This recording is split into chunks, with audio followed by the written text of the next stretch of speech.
আজ যেই রেসিপিটা তোমাদের সাথে শেয়ার করব সেটা বাঙালিদের একটি ট্রেডিশনাল রেসিপি, গারুর সংক্রান্তি স্পেশাল গারুর ডালের রেসিপি। আর তোমাদের মধ্যে যদি কেউ এই গারুর ডালের পেছনের ইতিহাস সম্বন্ধে কেউ যদি জেনে থাকো, তাহলে কিন্তু আমাদের অবশ্যই কমেন্ট বক্সের মাধ্যমে জানাবে। তাহলে চলো দেখে নিই আজকে আমাদের রেসিপি গারুর ডাল। আমরা এখানে বলে রাখি 24 পদের সবজি নিয়ে এই রেসিপিটা তৈরি করব। তাহলে আসো দেখে নিই। তুমি এখানে মটর ডালটাকে সেদ্ধ করে নেওয়ার জন্য প্রেসার কুকারে নুন দিয়ে তৈরি করে নেব। তার পাশাপাশি এখানে এই সবজিগুলোকেও একটু সেদ্ধ করে তুলে নেব। তারপর কড়াইতে সাদা তেল দিয়ে আরও যে সবজিগুলো ছিল সেগুলোকেও আমরা ভেজে দেব। দিয়ে দিয়েছিলাম স্বাদ মতো নুন আর পরিমাণ মতো হলুদ। এরপর কিছুক্ষণ ঢেকে রেখে আমরা তৈরি হতে দেব।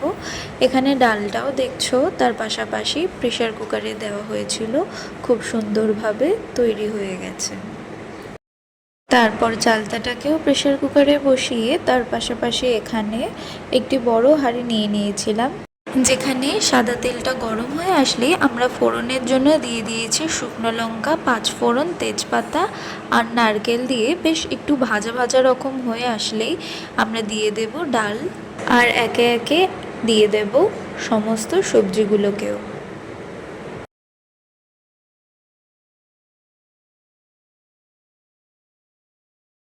এরপর বেশ ভালো রকমভাবে সম্পূর্ণটা মিশিয়ে নেওয়ার পর আমরা দিয়ে দিচ্ছি কাঁচা লঙ্কা বাটা, দিয়ে দিচ্ছি স্বাদ মতো চিনি, হলুদ, আর সব শেষে উপর দিয়ে ঘি ছড়িয়ে নিয়ে পরিবেশন করব আমাদের আজকের এই রেসিপি গারুর ডাল।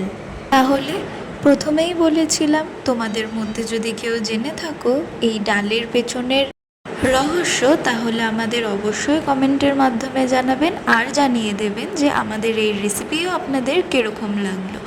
আর মায়া হেসেলে যদি আপনি প্রথম দর্শক হয়ে থেকে থাকেন, তাহলে অবশ্যই কিন্তু চ্যানেলটা সাবস্ক্রাইব আর বেল আইকন চিহ্নটি অন করে দেবেন, যাতে সবার প্রথম আপনার কাছেই পৌঁছাতে পারি।